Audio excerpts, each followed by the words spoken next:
The Samsung Galaxy A71 is the newest kid in the block and it is making lots of waves, and I feel in every measurable way it deserves the attention it's getting because of all the bells and whistles it carries. But how does it fare against the previous device or its predecessor? There's only one way to find out, and that's through a comparison video. So in today's video, I'm going to compare the two side by side to see which one comes up on top. If the Samsung Galaxy A71 is worth the extra cash Samsung is asking you to pay, or if you should ignore the A71 and purchase the older device instead. But before we begin, please kindly hit on that subscribe button to join this awesome family. And turn on your post notifications so you get alerted when I post a new video. So first, let's get things started with their looks. I believe both devices look awesome in their respective ways. I cannot boldly say one looks better than the other, but the A70 is starting to age here. Back in 2019, the A70 design was the norm, the gold standard. In 2020, lots of manufacturers are shifting their attention to the new design trend. And the new design here looks a little more futuristic, and that's where the A71 shines. The punch hole display, the square-shaped camera placement behind, and the square form factor gives it a distinctive look. Both devices are made from plastic, which Samsung calls plastic. They don't feel cheap in any way, they feel and look like a premium device, which is what you want in a decent smartphone. The A70 is a little heavier than the A71. It weighs about 183 grams, while the A71 comes in at 179 grams. There's a substantial difference in weight distribution between the two, but the A71 is relatively lighter than the A70. So the Samsung Galaxy A71 and the Samsung Galaxy A70 uses a Super AMOLED display, and I'll say that Samsung makes the best display on any smartphone today. Both displays are similar in almost every area apart from the punch hole display the A71 has. They are sharp with vivid colors. Watching YouTube videos on these two devices are very okay, but the A71 makes you feel right at home. Videos and games wrap around that tiny hole in the display, giving you that immersive viewing experience. So on the display side of things, it is a win-win for both devices. Performance is one of the areas where the A71 has an edge over the A70. The A71 comes with a Qualcomm Snapdragon 730 octa-core CPU, a 6GB of RAM, a 128GB of internal storage, Android 10 out of the box, while the A70 comes bundled with a Qualcomm Snapdragon 675 octa-core CPU, same 6GB of RAM, a 128GB of internal storage, but with an older version of Android out of the box, which is Android 9 Pie. From the specs alone, you can see that the A71 has little advantage over the A70 when it comes to performance. Don't get me wrong, both devices feels very snappy without any lag or whatsoever. The user experience is good on both devices. Playing high graphics games and general day-to-day usage works effortlessly on both phones. Like literally, there's no lag on both devices at all. But the A71 feels a little more responsive than the A70. One UI 2.0 on the A71 coupled with an improved CPU and Android 10 really shows that the A71 is a new device. Even on benchmark scores, though not by much, you will notice some performance gain if you're coming from the A70. And I'll say One UI 2.0 is just good, and I cannot wait for it to come to the A70. Both phones packs a 4500 mAh battery and they are both impressive. You can comfortably get 2 days of use on a single charge if you're an average user. Both have support for super fast charge that can charge both phones from 0 to 100% under 1 hour and 45 minutes.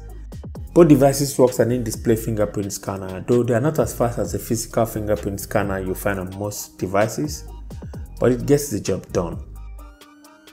So now let's shift our attention to the area that matters the most to most people, which is the camera. And this is where the huge upgrade comes in. The 64 megapixels main camera on the A71 against a 32 megapixels on the A70. So clearly the A71 would destroy the A70 in the camera department, right? Let's find out.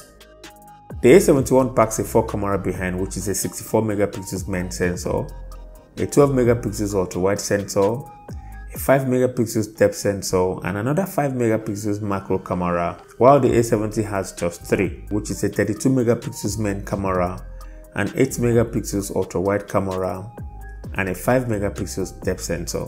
When we move to the selfie, both devices rock a 32 megapixels front-facing cameras. Okay guys, so when it comes to the rear camera on both devices, I would say images on both phones are sharp with good amount of details. But in most cases, the A71 takes the lead.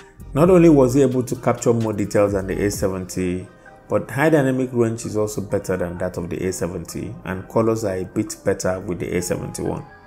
In most cases, the A70 images appear warm and soft, while the A71 was consistent with its colors and dynamic range. Generally, both phones take decent photos, and in some cases they look comparable, but when you begin to nitpick or begin to find which takes the best overall pictures with much better details, then the A71 quickly comes out on top. I'm just so spoiled by the A71 camera. If I did not have the opportunity to review the A71 or use it, I will still be praising the A70 camera as a decent mid-range camera phone. When it comes to the ultra-wide images, the A71 is a clear winner here. The 12 megapixels ultra-wide camera does a pretty decent job in delivering images with sharp, good details and accurate colors.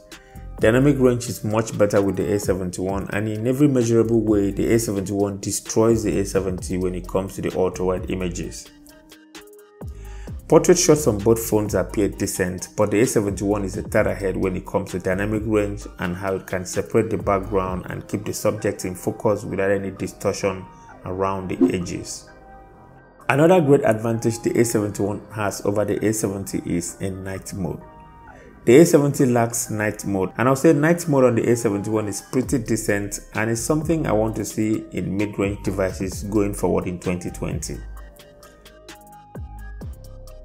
Okay, on the selfie camera, both phone rocks a 32 megapixels camera as I mentioned earlier, and I'll lean towards the A71 here.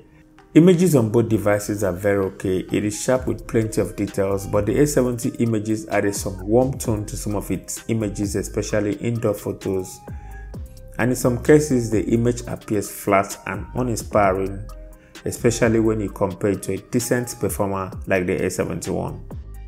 Dynamic range is also great on both phones, but still the A71 does a pretty decent job in making sure no highlight is blown off. Okay guys, so this is basically what it looks like to shoot a video using a front-facing camera on both devices, the Samsung Galaxy A71 and the Samsung Galaxy A70. As you can see here, I think both devices are doing a pretty good job, and high dynamic range is a little bit better on the Samsung Galaxy A71 here, and I like the skin tone on both.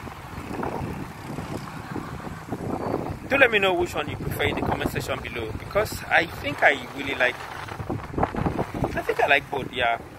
Although high dynamic range is better maintained on the Samsung Galaxy A71 than the Samsung Galaxy A70. As you can see, there's a little bit of overexposure on the background on the Samsung Galaxy A70. If you look through the wall there, yeah, there's a little bit of overexposure behind me. Whereas on the A71, it's clear, everything is okay. It's doing a pretty good job. Alright? Do let me know which one you prefer in the comment section below. Both phones record video in 4K resolution at 30 frames per second with no video stabilization, and a 1080p up to 240 frames on the A70, but the A71 takes it a little further, up to 960 frames with EIS or electronic image stabilization. The A70 is lacking heavily in this area. There is no form of stabilization or anything related to that on the A70, which is one of the downsides. However, the footage looks great on both devices, although dynamic range is a little better on the A71 footage. 1080p footage on the A71 with video stabilization is pleasing, and I am impressed with the quality here. Okay, so before I jump into my conclusion, let's talk about the price. The Samsung Galaxy A71 cost about 145,000 Naira here in Nigeria, or $450 on Amazon. On the flip side, the Samsung Galaxy A70 comes in at a relatively cheaper price, which is 110,000 Naira here in Nigeria, or $350 on Amazon. Now, if you are interested in any of these devices, I'll leave their purchase link down in the description box below. So, the Samsung Galaxy A71 is an expensive device, but what it offers is impressive, especially when compared to the A70. In most areas, as you've seen, the A71 has put the A70 where it belongs. It has a very good camera with support for night mode, a little improvement in performance, and you get Android 10 out of the box. I feel with that, it is well worth the price Samsung is asking. But then again, the Samsung Galaxy A70 is a very capable device. If you find the A71 to be too expensive, the A70 is still a much better device to buy in 2020, and I'll still recommend it. So that is it, guys. Share your thoughts with me down in the comment section below. Let's discuss. Follow me up on Twitter and Instagram to see more stuff about me. Like and share this video to help someone make a purchase decision. And thank you so much for watching, and I'll talk to you in my next video. Bye bye.